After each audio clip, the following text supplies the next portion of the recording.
Welcome back, friends. We do synthesis for quite a long time. આજે આપણે એમાં એક્સરસાઇઝમાં એક સ્ટેપ આગળ ચાલીએ. Let's do it. He had read Milton. આનો ઉચ્ચાર એડ કરીશું. હેવ હેઝ હેડ પછી હંમેશા V3 આવે. રીડનો સ્પેલિંગ યાદ થશે, READ. એનું V2 read same spelling, V3 read same spelling. Have has had પછી V3. He had read Milton એટલે તેણે મિલ્ટનને વાંચ્યા હતા. આ મિલ્ટન કોણ? તો મિલ્ટન મતલબ great EPIC poet John Milton, કે જેણે paradise lost, paradise regain, Samson એગોનિસ્ટિસ આ બધા જબરજસ્ત લખેલા છે. એનું સર્જન છે, સાહિત્ય સર્જન. એમાં Paradise Lost we know about it, મહાકાવ્ય છે. Though he was blind he dictated the whole 9 books of a single poem, epic મહાકાવ્ય, ટુ હિઝ ડોટર. એની દીકરીએ બધું ડિક્ટેટ કરીને લખ્યું. આ રીતે 9 પુસ્તકો અસ્તિત્વમાં આવ્યા. For your kind information. He had read Milton. કોઈ વ્યક્તિએ મિલ્ટનને વાંચ્યા. એનો મતલબ મિલ્ટનનું સાહિત્ય સર્જન છે એનો આનંદ ઉઠાવ્યો. He had read it in a prose translation. તો in a prose translation repeat થયું છે. આપણે અહીંયા એ વસ્તુને થોડી બદલાવી નાખીએ. ઇન અ પ્રોઝ પછી ટ્રાન્સલેશન એવું આપેલું છે. ઇન અ પ્રોઝ ટ્રાન્સલેશન એટલે એને એ વાંચ્યું કેમાં? તો પદ્ય ભાષાંતરમાં. પદ્ય ભાષાંતર હતું, પદ્ય હતું એનું પ્રોઝ એટલે ગદ્ય સ્વરૂપ કરી નાખ્યું.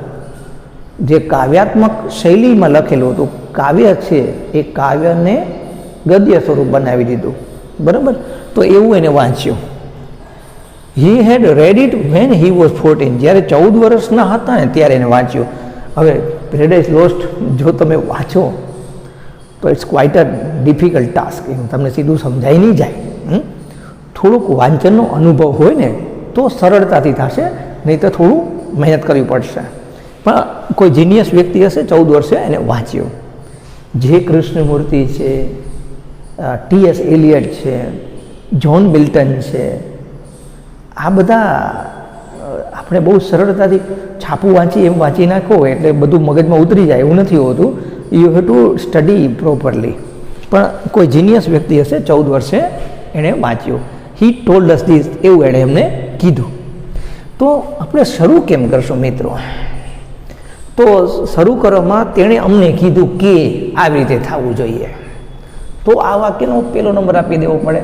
તેણે અમને કીધું કે, શું કીધું? તો તેણે જ્હોન મિલ્ટન વાંચ્યું, જ્હોન મિલ્ટનનું સાહિત્ય સર્જનનો અભ્યાસ કર્યો. તો આ વાક્ય પહેલું કરીએ. હી ટોલ્ડ અસ, અમને કહ્યું કે એટલે ધેટ ધીસ શબ્દ નીકળી જાય. તેણે અમને જણાવ્યું કે, શું જણાવ્યું? તેણે મિલ્ટન વાંચ્યું. તો હી હેડ રેડ મિલ્ટન. એટલે આ રીતે બે વાક્યો જોડાઈ ગયા. તેણે અમને જણાવ્યું કે, તેણે અમને કહ્યું કે તેણે મિલ્ટન વાંચ્યો, મિલ્ટનનો અભ્યાસ કર્યો. હવે હી હેડ રેડ મિલ્ટન માટે ઇટ આપેલું છે. તો વધ્યું શું? આ વાક્ય ને આ વાક્યમાં શું ફેર છે? તો આટલો જ ફેર છે ઇન અ પ્રોઝ ટ્રાન્સલેશન. તો આ વસ્તુ લખવાની જરૂર નથી. વાક્ય જોડવાની 3 રીત ફરી પાછી. એક સંયોજક એટલે કન્જંક્શન, બીજું પ્રેપોઝિશન એટલે in, on, for, from, to, of, on, ઘણા બધા, અને ત્રીજું પાર્ટિસિપલ ING કે ભૂતકૃદંત. તો અહીંયા પ્રેપોઝિશનથી તમે જોડી શકો છો. આ હી રિપીટ, હેડ રિપીટ, રેડ રિપીટ, મિલ્ટન માટે ઇટ. તો ઇન અ પ્રોઝ ટ્રાન્સલેશન એક વધારાનું આવ્યું, ઇનને કહેવાય પ્રેપોઝિશન. તો સીધું આપણે ઇન અ પ્રોઝ ટ્રાન્સલેશન આવું જોડી શકશો. આ રીતે જોડાઈ શકશે. પછી હી હેડ રેડ ઇટ. તો he had read it, he had read Milton. તો આ બધું આવ્યું છે. તો વધ્યું શું? When he was 14. તો વેનને સંયોજક કહેવાય, ડેફિનેટલી કહેવાય. તો વેન હી વોઝ 14 સીધું જોડાશે. વેન હી વોઝ 14, જ્યારે 14 વર્ષના હતા ત્યારની વાત કરે છે. અને આ વાક્ય તો આપણે પહેલું બનાવી દીધું. હવે આખું જોઈએ. તેણે અમને કહ્યું કે તેણે મિલ્ટનનો અભ્યાસ કર્યો ગદ્ય ભાષાંતરમાં જ્યારે તે 14 વર્ષના હતા. ગુજરાતી થોડાક જુદા પ્રકારે થાય. તેણે અમને જણાવ્યું કે જ્યારે તે 14 વર્ષના હતા ત્યારે તેણે મિલ્ટનનો ગદ્ય સ્વરૂપમાં અભ્યાસ કર્યો. તો આ હજી તમે જુદું કરવું હોય ને તો એ થાય. આ પેલું વાક્ય જેમ છે તેમ, ધેટ પછી વેન મૂકો. આ વાક્ય બીજું, હી told us that van he was 14 he had read Milton in a prose translation. તો પણ સાચું છે, તો એ સાચું છે. અને અત્યારે આપણે જે રીતે કહ્યું એ રીતે પણ કરી શકીએ છીએ. એના પછી ધ કિંગ વોઝ ઇલ, રાજા બીમાર હતા. The people heard the news. તો અહીંયા કેવું કર્યું, હી ટોલ્ડ અસ ધેટ. તો અહીંયા એમ જ થાય, લોકોએ સમાચાર સાંભળ્યા કે રાજા બીમાર હતા. આગળ જોઈએ, જે ક્રાઉડેડ ટુ ધ પેલેસ, તેઓ ટોળાબંધ, તેઓ સામૂહિક રીતે મહેલ તરફ ગયા. They wish to inquire about his health. તેઓની ઈચ્છા હતી કે રાજાની તબિયત વિશે જાણવું, રાજાની તબિયત વિશે પૂછપરછ કરવી. તો શું કામ ગયા? કારણ કે તેને રાજાની તબિયત વિશે જાણવું હતું. કારણ કે તેમને જાણવું, તો બીકોઝથી પણ જોડી શકશું. તો આ કેમ જોડશું?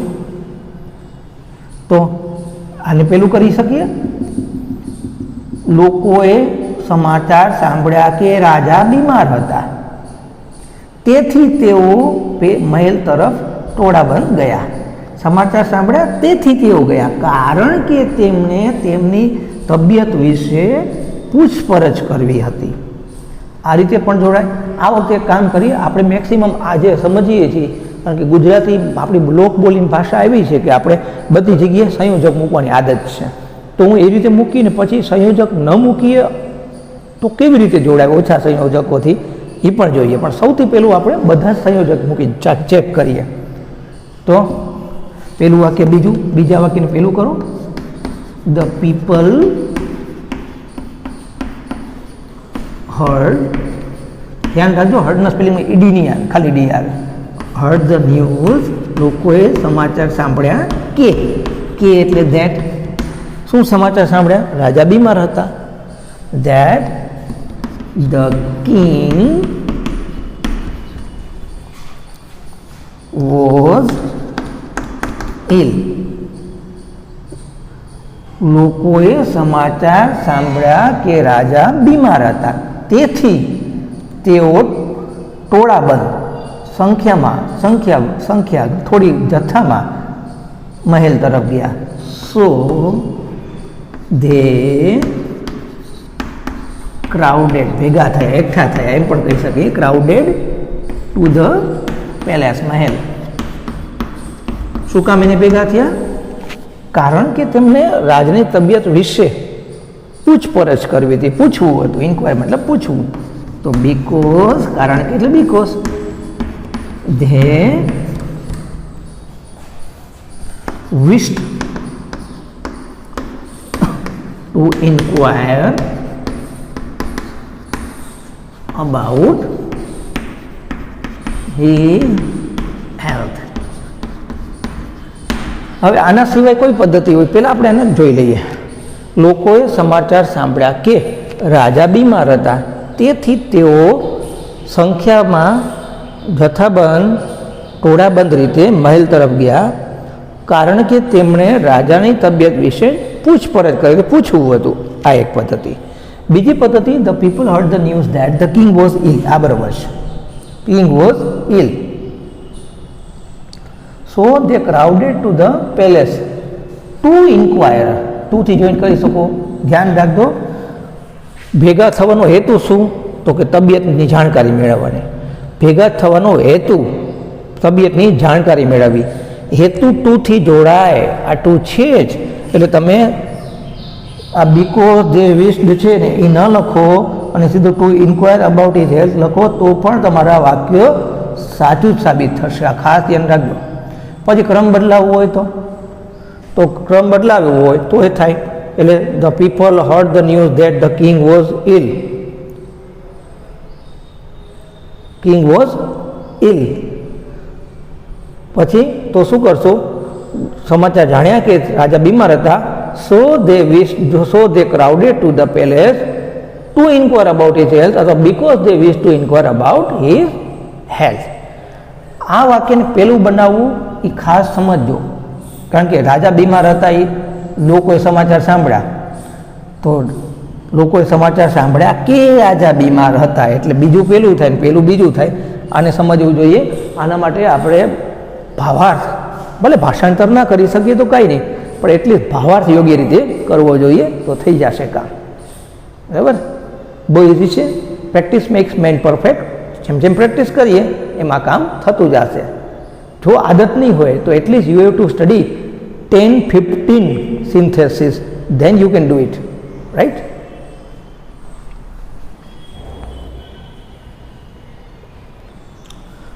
મિત્રો, થોડા વધારે એક્ઝામ્પલ્સ જોઈ અને વાતને વધારે સ્પષ્ટ સચોટ રીતે સમજવાનો પ્રયત્ન કરીએ. તો a person can not know about the future. વ્યક્તિ છે એ પોતાના ભવિષ્ય વિશે જાણી શકતો નથી. એ can not prevent problem from coming. એની તરફ આવતી સમસ્યાઓ છે એને આવતા પ્રિવેન્ટ, રોકવું, અટકાવી નથી શકતો, રોકી શકતો નથી. તો આ કેન નોટ, અહીંયા કેન નોટ. મિત્રો, આ વસ્તુ હોય ને, બે વખત આવી રીતે નોટ આવે ને તો તમે નાઈધર નોટથી મૂકી શકો. એક જ કરતા છે આ કોમન વસ્તુ અને અનકોમન. તો આપણે પહેલાં તો એ એક જ કામ કરીએ, નાઈધર નોટથી મૂકીએ. જો અહીંયા ડઝ નોટ ને અહીંયા ડઝ નોટ હોત ને તો ડઝ નોટ નીકળી જાત ને નોનું નોસ થઈ જાય ને પ્રિવેન્ટનું પ્રિવેન્ટ થઈ જાય. એવું નથી. જો ડીડ નોટ હોત અહીંયા તો ડીડ નોટ નીકળી જાત, નોનું ન્યૂ થઈ જાય ને પ્રિવેન્ટનું પ્રિવેન્ટેડ થઈ જાય. એનું કારણ છે, આ રીતે એટલે સમજાવવું છે ને, પાકું કરે કંઈ ફાયદો નથી થવાનો. તમારે સમજવું પડશે કે આ નાઈધર નોટ આવે અને એના વેરિએશન્સ કેટલા છે. જો તમને અહીંયા ડુ નોટ, ડઝ નોટ કે ડીડ નોટ નથી તો એટલું નોટને જ કાઢી નાખવાનું છે. એટલું નોટને કાઢી નાખવાનું છે. કેન કોમન છે, એકવાર લઈ લેશું. અ પર્સન કેન, તો હી કેન, એવી એક જ વસ્તુ થઈ ગઈ. પણ કેનને આપણે એક વખત ચોક્કસ લખવાનું છે. પણ જો અહીંયા ડુ નોટ, તો ડુ નોટ ભેગું નીકળી જાત બે જગ્યાએથી. ડઝ નોટ, તો ડઝ નોટ બે વખત નીકળી જાત અહીંયાથી, અને અહીંયા નોનું નોસ થઈ જાય અને પ્રિવેન્ટનું પ્રિવેન્ટ. જો ડઝ નોટ હોત તો ડીડ નોટ બે જગ્યાએ હદ નીકળી જાત અને નોનું ન્યૂ થઈ જાત અને પ્રિવેન્ટનું પ્રિવેન્ટેડ થઈ જાત. અહીંયા એવું કાંઈ લાગુ પડતું નથી. અહીંયા સિમ્પલ આપણે અ પર્સન અને પછી કેન જેમ છે તેમ. હવે બે વાર નોટ છે તો એક વખત નાઈધર અને પછી અસામાન્ય જે પદો છે એ મૂકી દઈએ. Neither no about the future, about the future. પછી આપણે નોટ નહીં મૂકવાનું, નોર મૂકવાનું. નોર પ્રિવેન્ટ પ્રોબ્લેમ્સ ફ્રોમ કમિંગ. આ રીતે બે વાક્યો જોડાઈ ગયા. આ એક વાક્ય થઈ ગયું. હવે આનો મતલબ થયો, વ્યક્તિ ના તો પોતાના ભવિષ્ય વિશે જાણી શકે છે, ના તો તેના તરફ આવતી સમસ્યાઓને અટકાવી શકે છે. તો he should do his daily work well. પણ તેનું રોજનું કાર્ય યોગ્ય રીતે કરી શકે છે, આમ કહીએ. પણ એનું કાર્ય, રોજિંદુ કાર્ય હોય આપણું યોગ્ય રીતે કરી શકીએ છીએ, એમાં આપણે કોઈ અટકાવી ના શકે. તો પણ એટલે શું મુકાય? બટ. એટલે but he should do his daily work well. પોતાનું રોજનું કામ સરસ કરી શકે છે. એ should not be discourage easily.